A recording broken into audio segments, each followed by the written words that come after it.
I knew something was wrong the moment I stepped inside the house. Silence shouldn't feel like a slap, but that evening it did.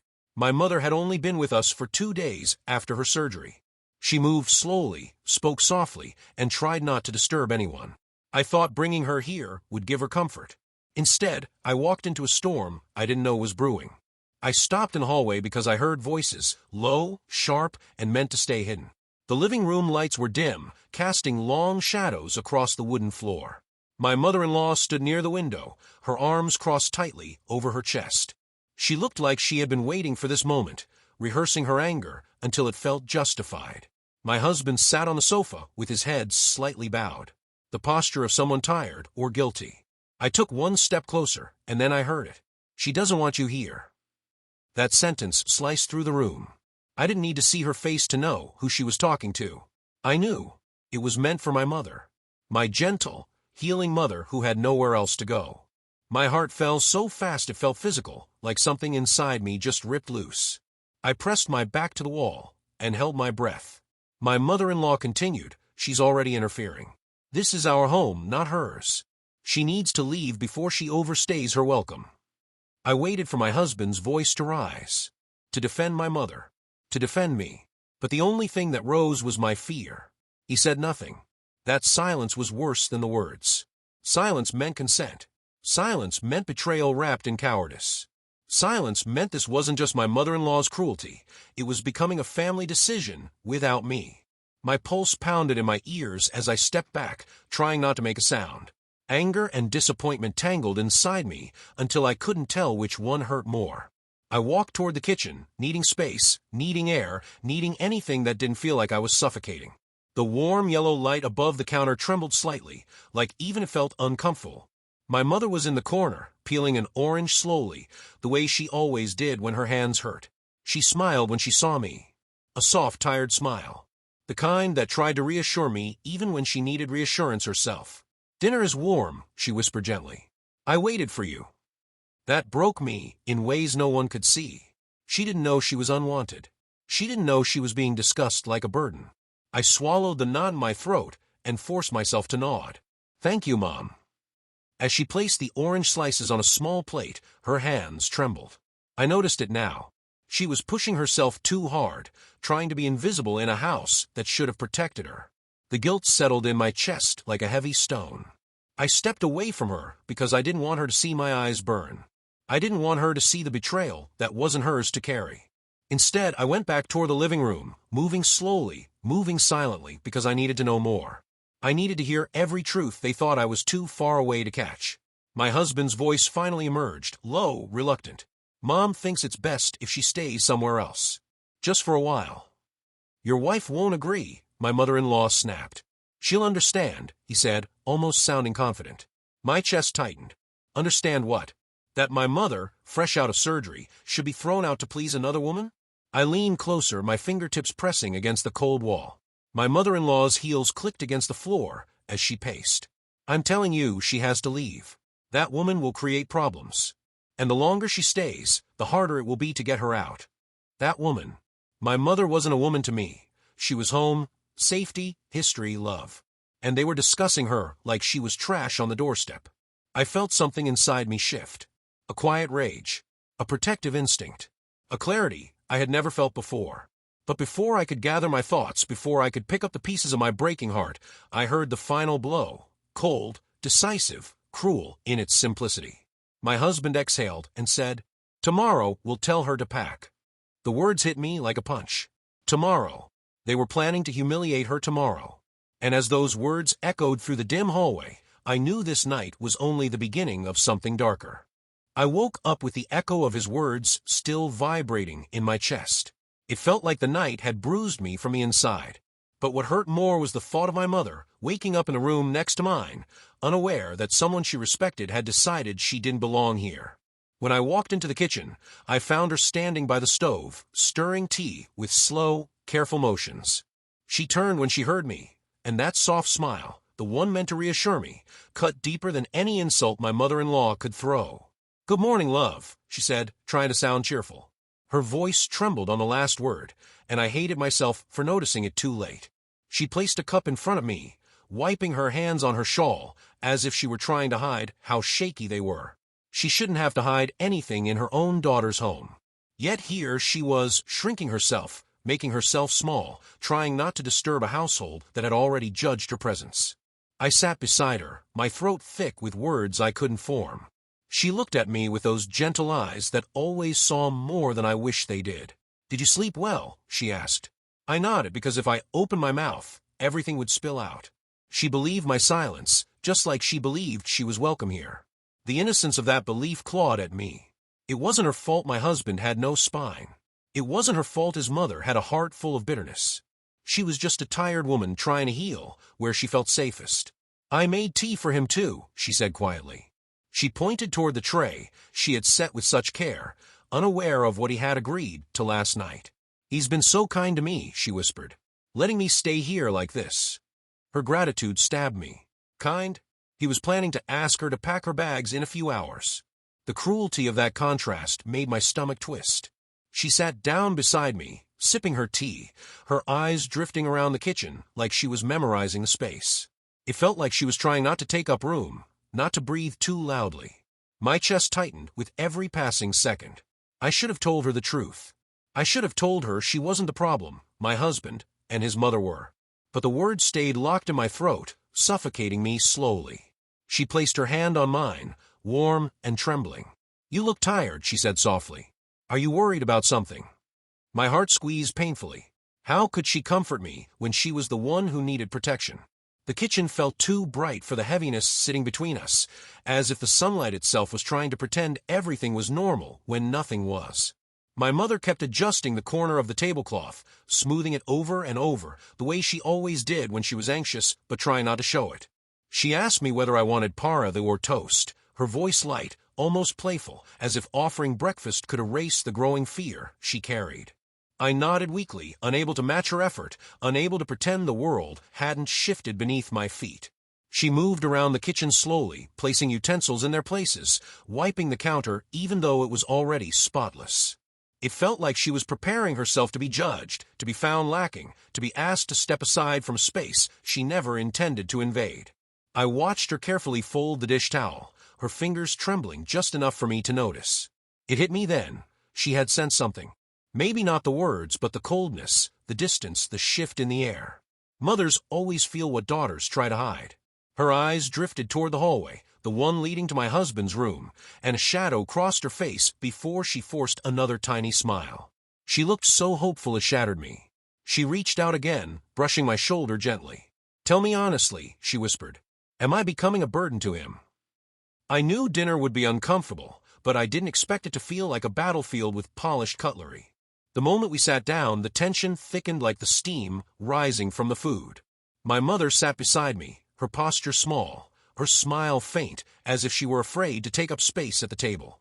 My husband sat across from us, his eyes glued to his plate, pretending he didn't feel the storm brewing. My mother-in-law, however, made no effort to hide it. She stabbed a piece of chicken with unnecessary force and said, "Some people really don't understand boundaries." My stomach clenched. She didn't look at me. She didn't look at my mother. She looked everywhere in between, just enough to make it clear who she meant. I forced a breath. "Is something wrong?" I asked, keeping my voice steady. Her lips curled into a smile sharp enough to cut. "Oh no, nothing's wrong. I'm just saying some outsiders shouldn't get too comfortable in a house that isn't theirs." My mother's hand paused mid-air, the spoon trembling between her fingers. She tried to hide it by lowering her gaze, but the shake didn't go unnoticed, not by me. My husband shifted but kept his eyes on his food. He didn't defend her. He didn't defend me. He didn't defend us. Every second he stayed silent felt like betrayal dripping one drop at a time. My mother cleared her throat softly, trying to protect the dignity she still had left. "I'm only here for a short while," she murmured. "I don't want to be a problem." Her voice cracked at the end, just barely, but it was enough to rip something inside me. My mother-in-law shrugged. "Some problems don't announce themselves. They just appear." I gripped the edge of the table, so hard my knuckles whitened. My mother placed her fork down carefully, deliberately, like a woman choosing grace while falling apart inside. "I'm finished," she whispered, her eyes glistening. She stood slowly, and the chair legs scraped against the floor with a sound that echoed more like a cry than a movement. She walked to the sink, her steps shaky, her shoulders slightly hunched. She washed her plate quietly, as if staying silent could make her invisible. Watching her made my chest ache. She shouldn't have to prove her worth in her own daughter's home. She shouldn't have to earn compassion. She shouldn't have to endure insults disguised as casual comments. My husband finally glanced up at me, but I turned away. I didn't want him to see the tears forming. My mother-in-law smirked slightly, satisfied. The sight made heat rush up my neck. I felt helpless, trapped, angry, but most of all I felt ashamed. Ashamed that I had let this happen. Ashamed that my mother was being hurt under my roof. Ashamed that I hadn't had the courage to speak when it mattered most. A lump formed in my throat, tightening harder with every breath. I pushed my chair back abruptly. "I'll be right back," I whispered. I didn't wait for anyone to respond. I hurried down the hallway, each step faster than the last, until I reached the bathroom. I closed the door, locked it, and let the weight of the evening collapse onto my shoulders. The mirror reflected a version of me I didn't recognize, eyes red, hands trembling, face filled with guilt I couldn't hide anymore. I covered my mouth and sobbed quietly, trying not to let anyone hear. The tiles felt cold against my palm as I leaned forward, struggling to breathe past the tightness. I kept seeing my mother's trembling hands, her forced smile, her shrinking presence. And the worst part, she still tried to fit in. She still tried to be grateful. She still tried to believe she wasn't unwanted. After a long moment, I washed my face and stepped out of the bathroom, my heartbeat loud in my ears. The house felt quieter now, too quiet, like a storm had passed, but the devastation remained. As I walked toward the kitchen, I heard voices, low, hurried, and unmistakably secretive. I slowed down, my feet barely touching the floor. The kitchen door was half open. Their voices leaked through the gap, my husband's and his mother's. And then I heard the words that made my breath freeze mid-step.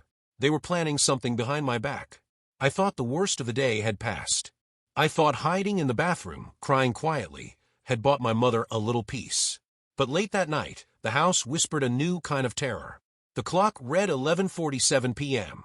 The living room light was dim, just a sliver of orange from a lamp, but it was enough to catch the shadows moving inside. I lay on my bed, pretending to sleep, but my ears were wide open. A soft creak of the hallway floor told me someone was moving, slowly, deliberately. It was them, my husband and his mother. I slipped quietly out of my room, careful not to make a sound, and pressed my ear against the wall. At first it was faint, just murmurs, but then the words became clear. "She's already here," my mother-in-law said. Her tone was sharp, controlled, full of that dangerous calm that made my blood run cold. "Her presence is influencing her daughter too much. I can't have that." I froze. Influencing me? Her words hit harder than any insult, because she was right. My mother's kindness, her wisdom, her mere existence had always guided me. And now she wanted to turn it into a crime. My husband responded quietly, almost reluctantly. I don't know. Maybe she's right, but Mom seems harmless." "Harmless?" My mother-in-law's voice rose slightly. "Do you think I don't see the way she makes you soft? Weak. She's manipulating you with gratitude and guilt.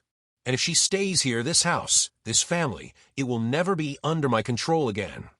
I felt my stomach turn. This wasn't about discomfort. This wasn't about my mother being a guest. It was about control. It was about power. It was about fear that she could no longer dominate everything in her world. I pressed myself closer to the wall, heart thumping so hard I was sure they could hear it. I wanted to scream. I wanted to run. But I knew they couldn't see me. And if I was seen, everything could explode. "She has to leave," my mother-in-law continued. "And soon. I won't let this linger." My husband hesitated. "I don't know if we should." "I don't care," she cut him off sharply. "Tomorrow morning, we'll tell her to pack. I don't care what she thinks. I don't care what she feels. This house is ours, and I won't allow it to be ruined by a stranger, no matter who she is to you." I felt my knees weaken. The words echoed in my head. Our home was no longer safe. Our home had become a battlefield, and my mother, my innocent, recovering mother, was the target. I wanted to step in. I wanted to shout, to demand, to defend her. But my own fear kept me frozen. The shadows of the living room shifted as my husband muttered something I couldn't fully hear. He sounded torn, afraid, hesitant. But she, my mother-in-law, she was relentless, as if she had rehearsed this moment 1,000 times.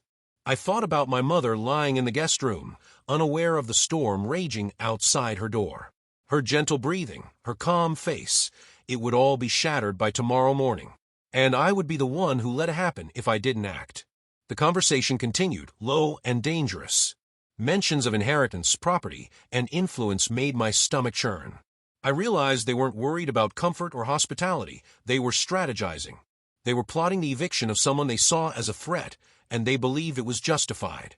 I pressed my hands to my face, trying to steady my breathing. Tears threatened to fall again, but this time it was fury mixed with despair. I thought about the unfairness, the cruelty, the calculated coldness. My mother-in-law's last words that night were the sharpest of all. "We'll tell her tomorrow morning. I don't care what she thinks." Her words slammed into me like a hammer. I couldn't sleep. I couldn't eat. All I could do was imagine the confrontation to come and the helplessness that would follow. Tomorrow wasn't just another day. Tomorrow would decide if my mother left, if our family fractured, if I stayed silent or finally spoke. I sank to the floor against the wall, shivering. I didn't move, didn't breathe too loudly. But I swore to myself, if tomorrow came, nothing would be left unchallenged. And yet, despite my resolve, a chill ran down my spine. Because in the shadows of that living room, I realized something horrifying. I was completely alone in knowing their plan. And being the only one who knew didn't make me powerful. It made me trapped. Morning broke like glass. The sunlight streamed through the windows, but it didn't feel warm. It felt sharp, cutting through the remnants of a night, exposing everything I had tried to ignore. I could hear the hum of the refrigerator, the soft clatter of utensils, and my mother moving quietly in the kitchen. Her steps were slow, careful, tentative, like she didn't want to leave a trace. I watched her from the doorway, the fear in her movements matching the dread that had lodged itself in my chest. And then I saw her, my mother-in-law, gliding into the kitchen with that smug, practiced look of control. She approached my mother with a smile that didn't reach her eyes, a smile that was more weapon than greeting. "Good morning," she whispered, or at least it was meant to sound like a whisper. But the words carried enough weight to hit my mother's ears like a slap.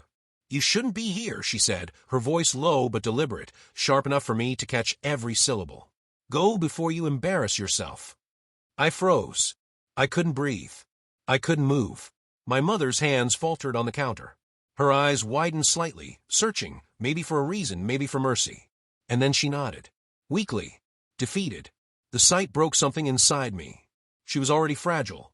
Already recovering from surgery. Already trusting us to protect her. And here she was, shrinking even further under the weight of cruelty she didn't deserve. I clenched my fists at my sides, nails digging into my palms. I wanted to scream. I wanted to throw something. I wanted to disappear into the wall with her, take all the shame and pain upon myself. Instead, I stayed silent for a moment longer. I watched as my mother collected a small basket from the counter, folding napkins and wiping the kitchen surface with trembling hands. "Are you okay, Mom?" I whispered finally, keeping my voice low, trying not to alert my mother-in-law. I'm fine," she said softly. But the way her shoulders sagged told me she was anything but fine. Her hands shook as she picked up a few of her things from the guest room, a cardigan, some toiletries, her favorite book. She moved slowly, as if every step reminded her that she didn't belong. My mother-in-law hovered nearby, pretending to adjust a dish towel, but her eyes followed every motion. She didn't even try to hide the satisfaction she took in my mother's quiet obedience. "You know," she said, her tone sharp yet casual, "sometimes it's better to leave before things get worse. Some guests, they don't realize how disruptive they are." My stomach churned. Disruptive. That was how she described my mother, my own mother. The woman who gave me life, who had loved me and protected me for decades. And she was being treated like a nuisance in her daughter's home. I felt my chest tighten. My hands shook. I wanted to tell her, "No, you are not a burden. You are not a problem. You are my mother, and this is your home too." But the words stuck in my throat. I was frozen, just standing there, witnessing the humiliation, powerless, or at least I thought I was. My mother started packing her things, folding them carefully into a small suitcase, as if she were trying to make herself invisible. Her fingers trembled around the zipper, a silent testament to the heartache she tried to hide. I felt my blood boil. Every nerve in my body screamed. And finally, I couldn't stay silent anymore. Stop! I shouted, startling them both. My voice shook, sharp and urgent. You are not going anywhere. My mother-in-law's eyes widened, her smug mask cracking. My mother looked up, startled, hope flickering across her face like a candle in the wind. I took a step toward them, heart pounding so hard I thought it might break my ribs. I said, stop. This is not your home to dictate. She's not a problem. She's my mother and she stays. Do you hear me? The air seemed to thicken with tension. Every object in the kitchen felt like it might shatter under the weight of my rage. My mother-in-law's lips pressed into a thin line. My husband swallowed hard, his gaze darting between us. I realized then the battle had begun. And yet, even as my voice rang loud, there was a chill in the air. Because I knew this confrontation was only the start. The war for our home, our dignity, and my mother's place in my life was just beginning. Tomorrow would not be easy, and I had no idea how far they would go to make her leave. But one thing was certain, I would not let them win. The sound of the zipper snapping shut made my blood run cold. I spun around just as my mother lifted the last folded sweater into her small suitcase. Her hands were trembling, her shoulders sagging under the weight of silent resignation. No, I said, voice sharp, unyielding. My chest heaved, and my heart pounded, so hard I thought it might break my ribs. Stop right there. She froze, eyes wide with surprise. I don't care what you think you have to do, I interrupted, stepping closer. You are not leaving. Not like this. Not because she decided it. My mother blinked at me, a flicker of hope breaking through the exhaustion etched on her face. I turned to face my husband. The words had been waiting in my throat, simmering, twisting into something dangerous. Why are you letting her do this? Why are you letting her treat my mother like she's nothing? He didn't flinch. He didn't soften. His eyes were cold, almost empty.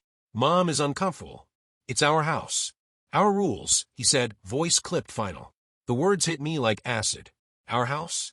Our rules? I felt the walls closing in, suffocating me. I had believed he was my partner, someone who would stand beside me, who would protect the people I loved. But this was betrayal in its purest form. I turned to my mother, and she opened her mouth to speak, to defend him. Your husband, he just wants peace, she said softly. He's only trying to keep the house calm.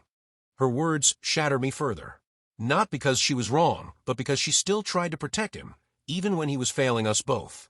The humiliation of seeing her shrink, of hearing her excuse his cruelty, burned inside me like fire in my chest.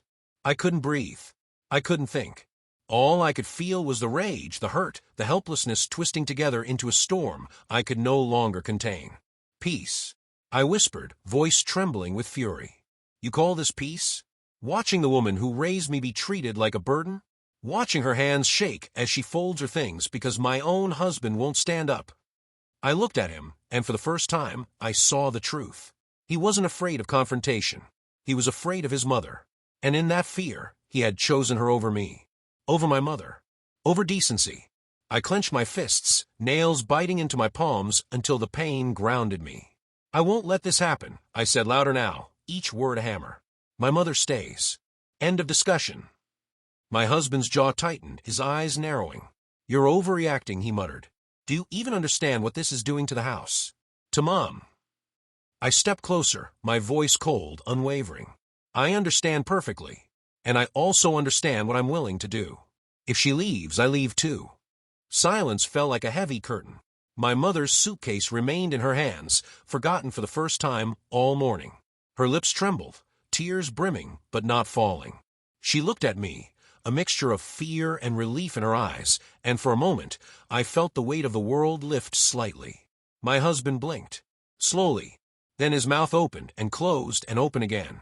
The words he had practiced, the excuses, the justifications, they all vanished.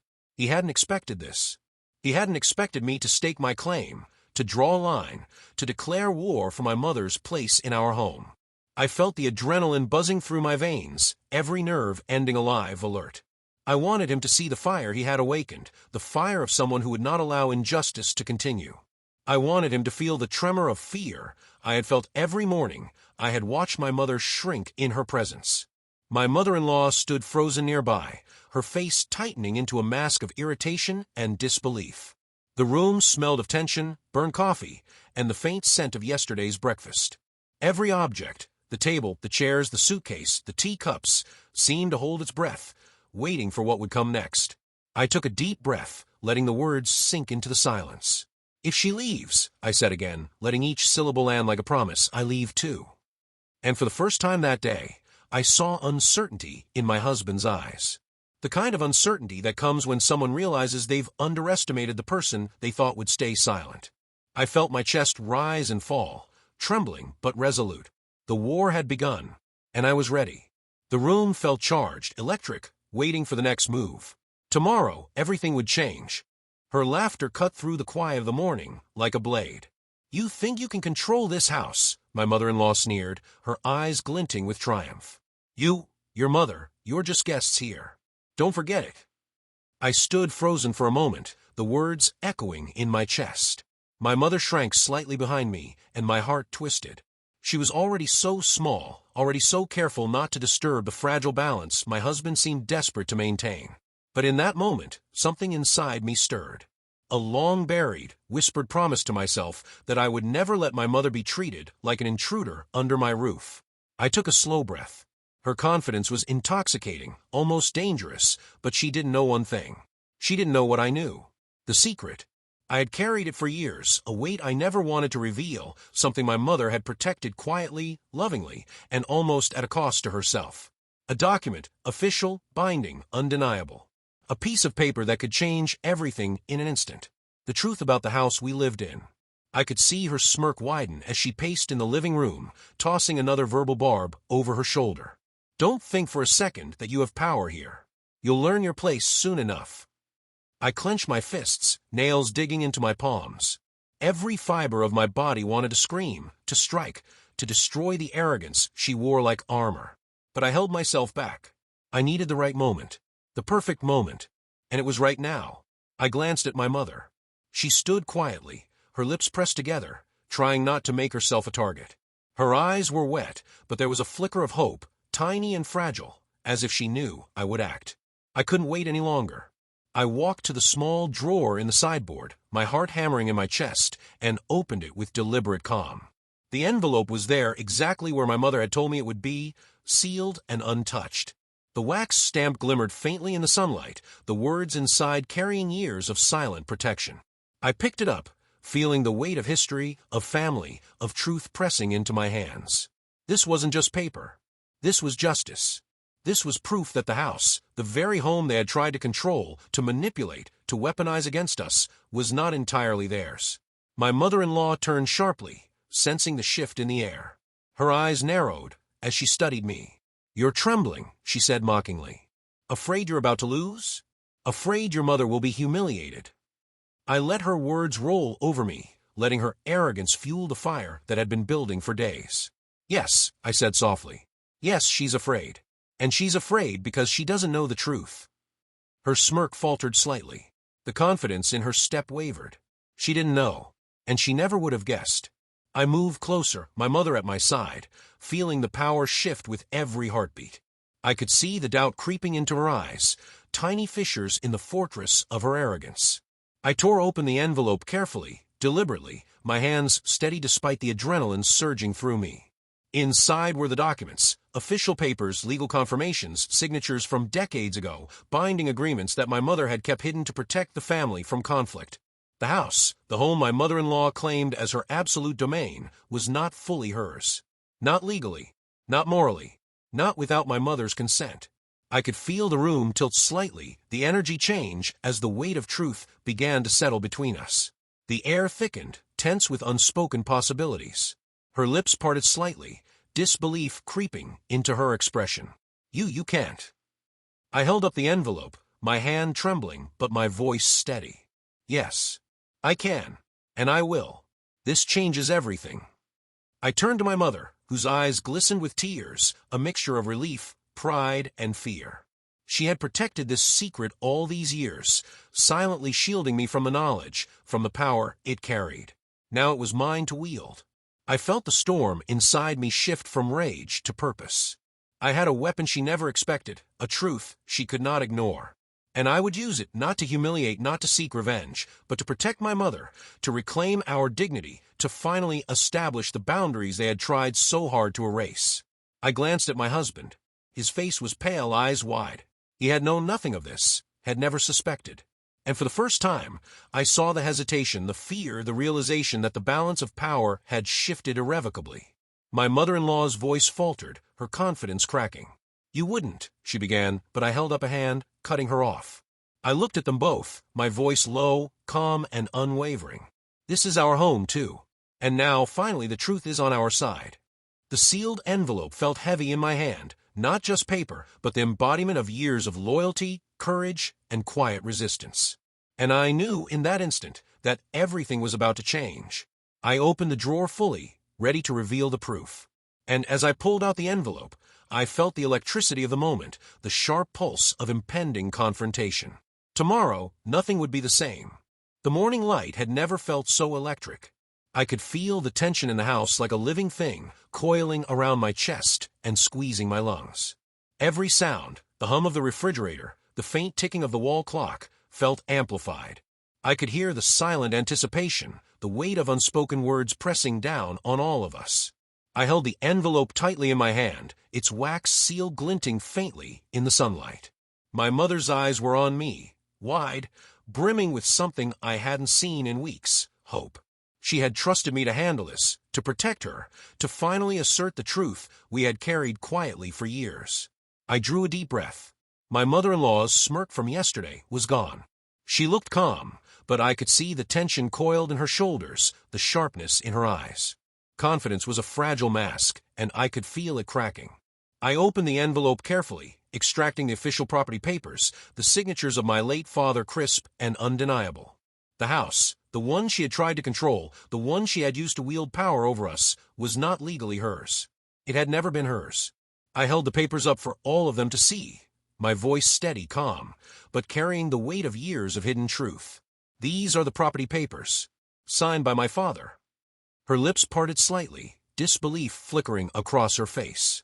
This can't." "Yes," I said, cutting her off. "This house belongs to me. Legally, morally. It has always belonged to my family." The color drained from my mother-in-law's face, leaving her pale, almost ghostly. She staggered back slightly, as if the revelation physically hit her.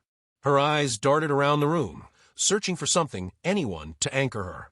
My mother, standing beside me, pressed her hand over her mouth, tears slipping silently down her cheeks. I could see the mixture of relief and validation, of fear finally melting into courage. The woman who had endured humiliation, who had tried not to impose, who had protected this secret all these years, was finally recognized. "You planned this," my husband whispered, voice barely audible, trembling with a mixture of shock and betrayal. "I didn't plan it," I said softly, but my words carried the force of steel. I was protecting my mother. You and she underestimated the truth. You underestimated her strength and mine. My mother-in-law's hands trembled, gripping the edge of the countertop for support. She had always wielded her words like weapons, her presence like a shield, her control like a blade. And now it was gone. The ground had shifted beneath her, and she had no idea how to steady herself. I stepped closer, holding the papers firmly, letting them catch the sunlight. The signatures were crisp, undeniable, unarguable. "This house," I said, voice rising just enough to echo through the kitchen, "is not yours. It never was. My father made that very clear decades ago." My mother-in-law's voice was small, brittle, almost desperate. I don't understand how." "You don't have to understand," I said, my tone calm, slicing through the air. "You only need to accept it." My mother's hands shook slightly as she clutched my arm. Her tears continued to fall silently, each one a testament to the years of quiet endurance, to the moments she had been reduced to a shadow in her own daughter's home. And now, finally, her dignity was restored. My husband stood frozen, staring at me as if seeing me for the first time. The realization of what he had ignored, what he had enabled, and now what he had lost, seemed to hit him like a physical blow. His eyes shifted between the papers, my mother and me, struggling to process the sudden upheaval of power and truth. You went behind my back," he said finally, voice low, almost fearful.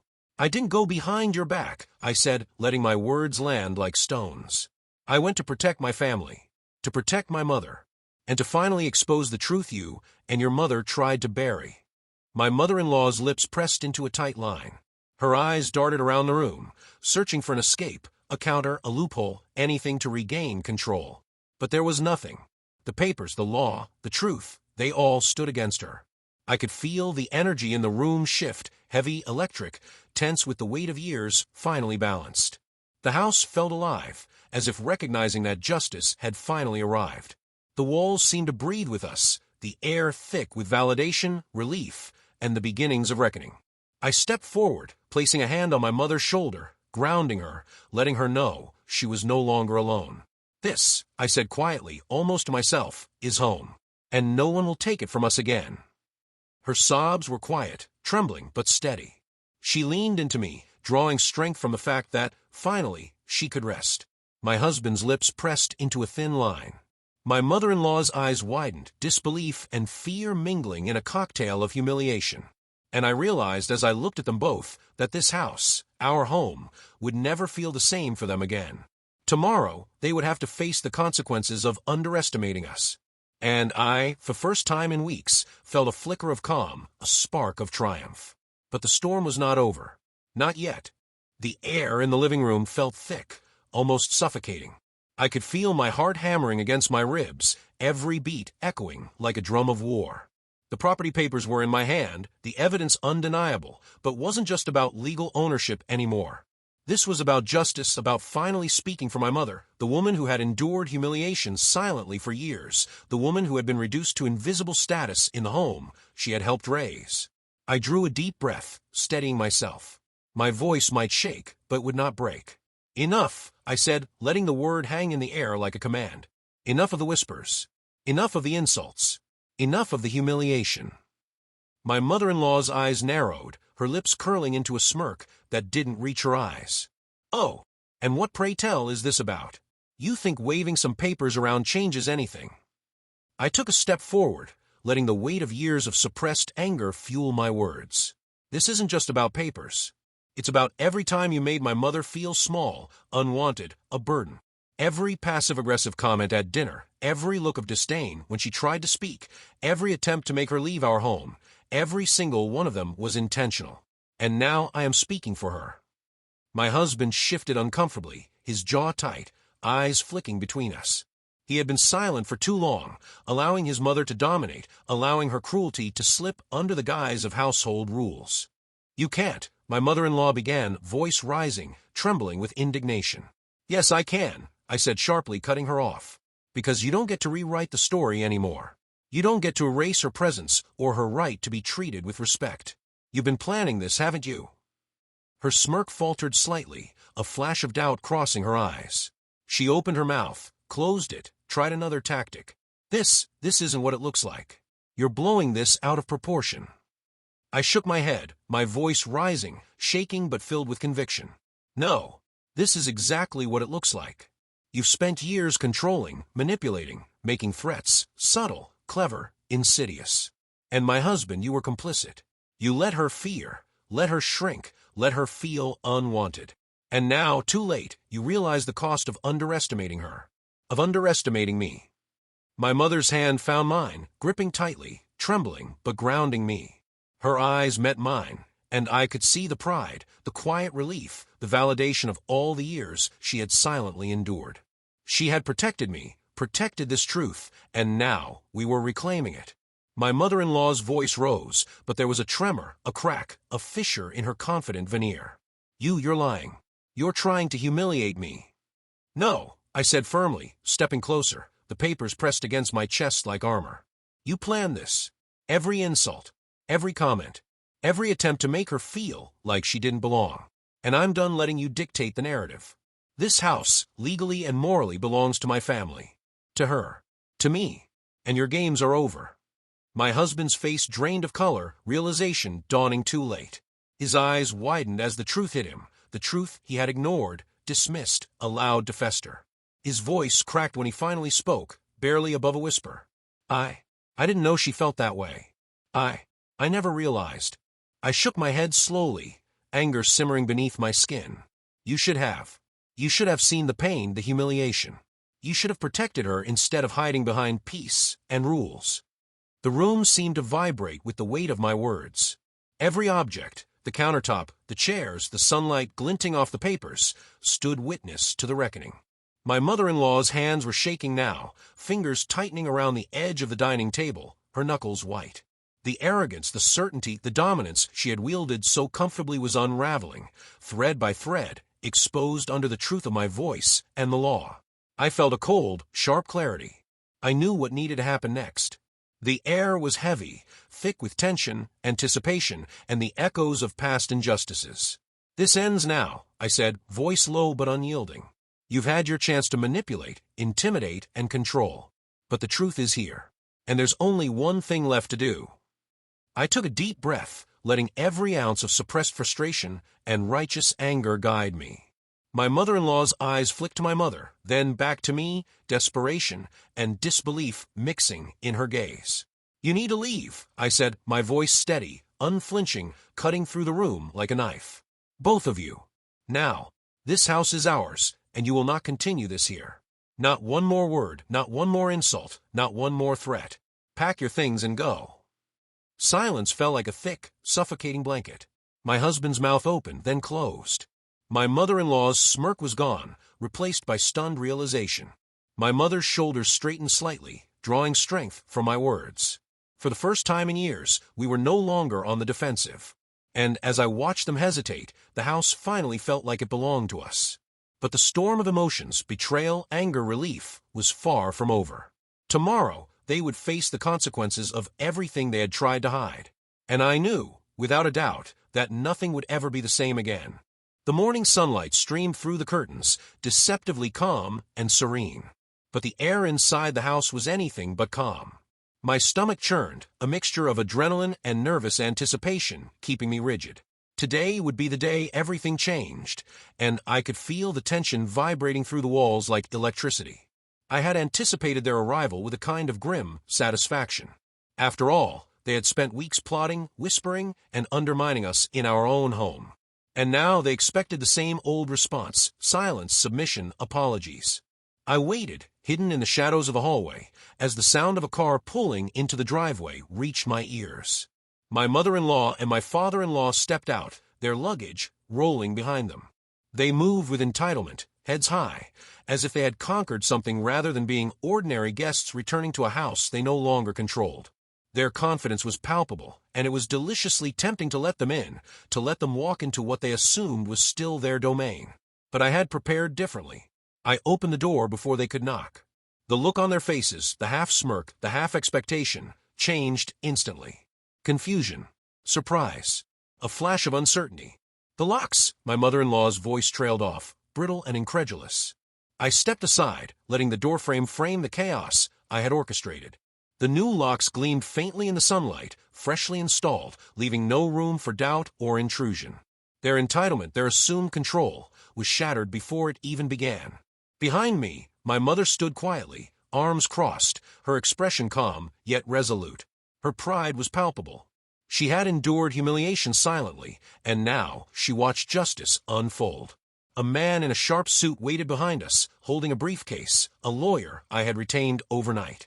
He handed them formal notices, official, unarguable, leaving no room for negotiation or denial. The eviction papers, the separation filing, everything meticulously prepared and executed. Their faces went pale, the confidence completely drained. My father-in-law opened his mouth, a protest forming, but I raised a hand, firm, steady. "Please read. Everything is here. Legally binding. You have no access to this house until further notice." My mother-in-law's hands shook as she clutched the documents. Her eyes darted to my husband, disbelief flashing. The arrogance that had carried her through years of subtle manipulation faltered, leaving her exposed, vulnerable, powerless. This isn't," she began, voice cracking. "I know," I said, my voice calm but hard. "You didn't expect this. You didn't expect the consequences of your own cruelty. But here we are. The house is ours. Legally, morally, finally." My husband stood frozen, mouth slightly open, eyes wide. I had not anticipated his reaction, but it was better than I had hoped. Shock, regret, realization, all painted across his face like a confession he couldn't speak aloud. I didn't know you would do this," he stammered. Yes, I said softly, almost gently. You didn't know, but now you do. And this is what has to happen when manipulation, intimidation, and control cross the line into abuse. My mother-in-law's lips pressed into a thin line. She glanced at her husband, then back at the lawyer, then finally at me, her eyes narrowing with a dangerous mix of fear and disbelief. You can't, she said, almost whispering, as if saying it louder would make it untrue. I shook my head slowly. Yes, I can. And I have. The lawyer cleared his throat, offering no comment but letting the papers speak for themselves. Legal authority, fact, truth, it all pressed down on them like a weight they could no longer ignore. My mother stood beside me, silent but unyielding. Her shoulders were straight, her eyes bright despite the tears still glistening. She had trusted me to protect her dignity, and I had. Her pride shone in the quietest way, like a lighthouse piercing the storm. Their luggage sat unattended, a symbol of their disrupted expectations. The driveway outside suddenly seemed small, insignificant.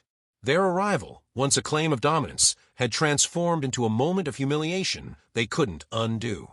My father-in-law's voice shook as he spoke, defeated, powerless. Can we talk inside? I felt a strange calm wash over me. The tension in my chest eased slightly, replaced by clarity. I could feel the years of subservience, of tolerated humiliation, of endless quiet suffering, all crystallize into purpose. No, I said, voice steady, unyielding. There is nothing to discuss inside. This house, these walls, this home, it belongs to us. You are no longer welcome. My mother squeezed my hand gently, and I felt her strength settle into mine. She had watched silently, endured, and now she could finally breathe. My mother-in-law's jaw tightened. My father-in-law's eyes flicked to the street, weighing options that didn't exist.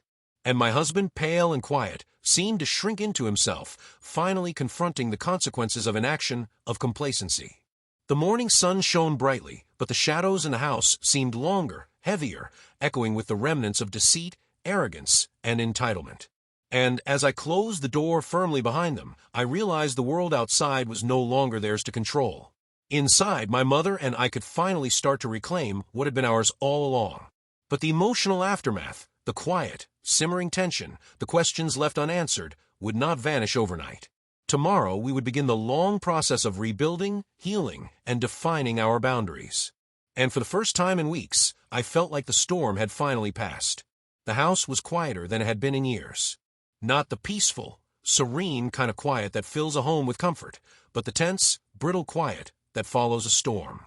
I moved through the rooms carefully, my footsteps soft against the polished floors, each one a reminder that the balance of power had shifted.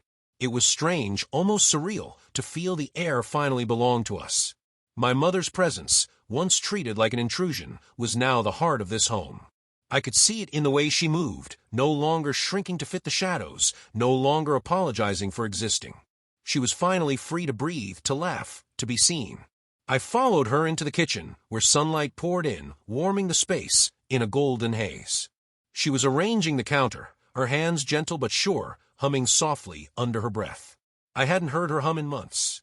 Her voice, soft and quiet, had been overshadowed by fear, by silences she felt compelled to maintain around my mother-in-law and the household hierarchy. Now, she was humming because she could, because no one was there to make her feel small. I can't believe this is our home again, she said, eyes glistening, a mixture of relief and disbelief shining in them.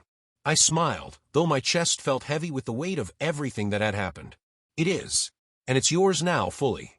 Her gaze lifted to mine, searching, trembling slightly. You chose me. Her words made my heart ache. I knelt beside her, taking her hands in mine. I always did, I whispered. You always deserved it. She let out a quiet laugh, almost disbelieving, and leaned into me, holding on as if anchoring herself in the reality we had fought to reclaim. The morning moved slowly. Outside, the sounds of our in-law's car fading down the driveway reminded me that the confrontation had changed everything. My husband, still reeling, had left for the office early, his silence a testament to the gravity of his mistakes. My mother-in-law's absence was a relief wrapped in tension. She had lost the control she had worshipped, and I felt the subtle, satisfying hum of justice vibrating through the walls. Yet the victory was not without cost. I looked around our home, noticing the small traces of their presence lingering in corners, the faint scent of their perfume, the dishes left out, the disruption of the furniture rearranged to suit their taste. All of it would take time to restore, to reclaim fully. But for the first time, I felt that this home was ours to shape, ours to heal within.